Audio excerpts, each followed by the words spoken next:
Right guys, so we've got Luke back in the chair. So if you remember, Luke was one of the, I think it was the first video I did with the Regal gentleman. We did that very blunt fringe, kind of crop fringe, skin fade. So got him back in again. We've replicated a very similar haircut, slightly a bit short on the fringe side, a bit higher up on the fade. Just from a previous haircut he'd had, it was a little bit too short to replicate it exactly the same. But I thought I'd show you how to style it using the Regal Gentleman Salt Spray and their clay as well, the Regal Gentleman clay as well. So his hair's been washed and it's just towel dried. So I'm just spraying about 6 or 7 sprays in, just sort of arm's length. If you do it yourself, you sort of arm's length. It just covers a bit more area then. And then just run your fingers through it just to make sure you get it all in the hair as well. So you want to get right into the actual hair itself and into the roots as well. So what I'm going to do is I'm going to blow dry it. And I'm showing you what to do with the finger dryer. So you don't always have to use a brush. Again, this hairstyle should be very versatile, you know. I know it's the blunt fringe, but like we were talking with Luke when he came in, and it lasted him about, what did you say, about 6 weeks? Was it? About 6 weeks it lasted. And then all he did was he kind of just brushed the fringe over, because it kind of disguises the disconnection here for the weight when it gets a bit longer.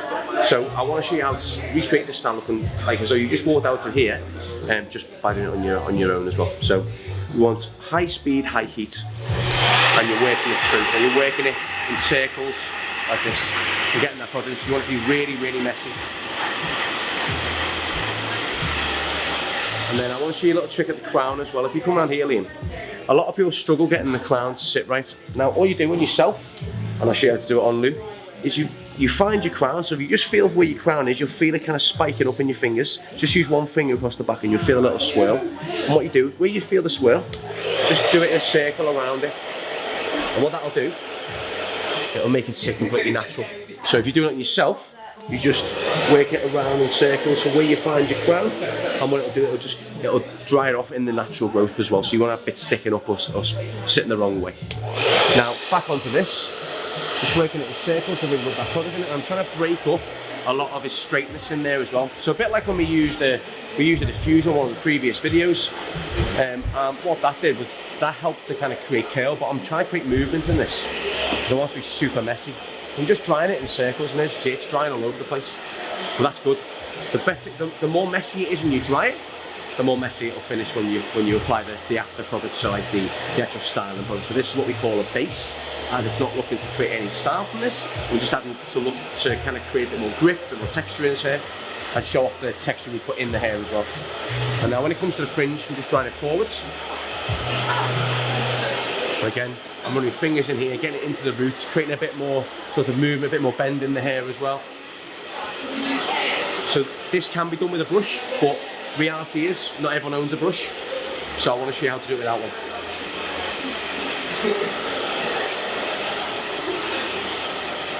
Now the key to this as well when you're finished is you always want to dry it with cold air at the end. Now what the cold air does, it stops it from going static, frizzy, but it also sets the product in as well. Another reason is when you come to put a styling product in there, it won't melt, because obviously your hair will be still hot from the hairdryer. You put a clay in there or any other product that you might own, it'll just melt from the heat. So you won't be getting the full impact and the full effect of the product. So down to no heat, and then most hairdryers tend to have a blue button on it, which is the cold button. So you hold that in high speed, and then just run your fingers through it just to basically cool the hair down and set it in there as well.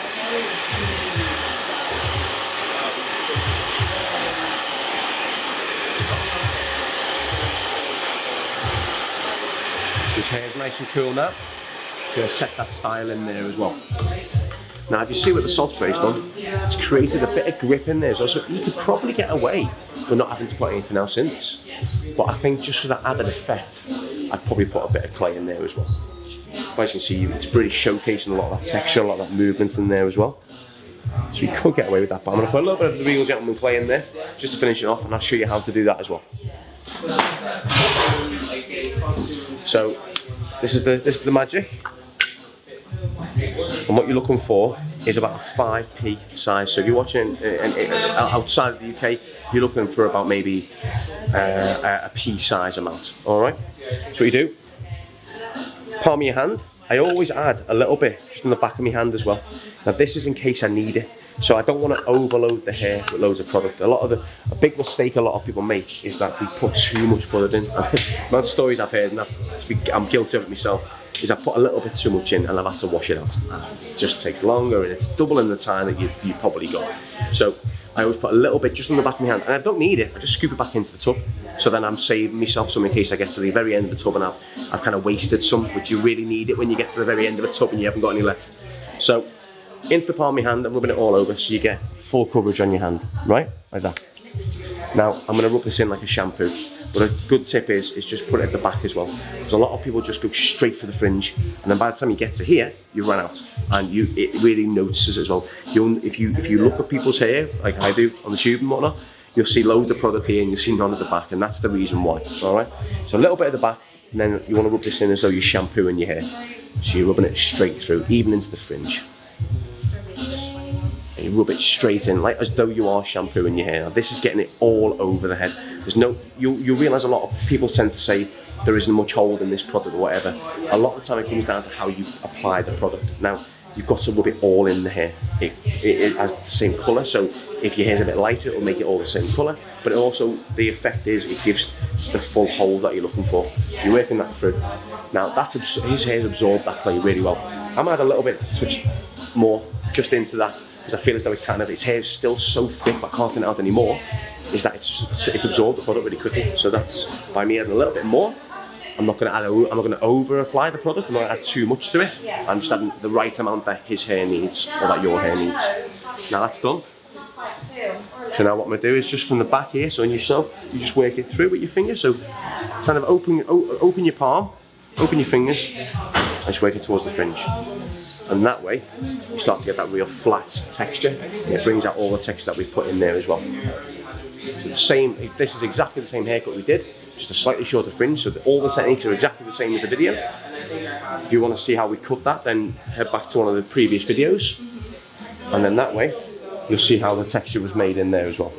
But then just to finish, twist the hair, and that'll start to bring out all the individual texture. And again, another tip I always say, the faster you do it, the messier it looks. So more than doing individual sort of spikes like this, just be super quick with it. Just pick bits up all over the place, have no formation, just pick it up and it'll just fall. Really messy and really natural. You don't want to get off cakes. Exactly, you don't want the spikes. It's not, it was what, circa 2001 or whatever it was, That might make a comeback one day, but we're not looking for that today, so. Just put a little bit, just run your fingers in it, just a bit of height in there as well, just to make that real messy look. And then pick how you want the fringe. You want it really blunt, then keep it really blunt. If you want to break it up a bit, so you've got a little bit blunt, a little bit not. Just playing around yourself.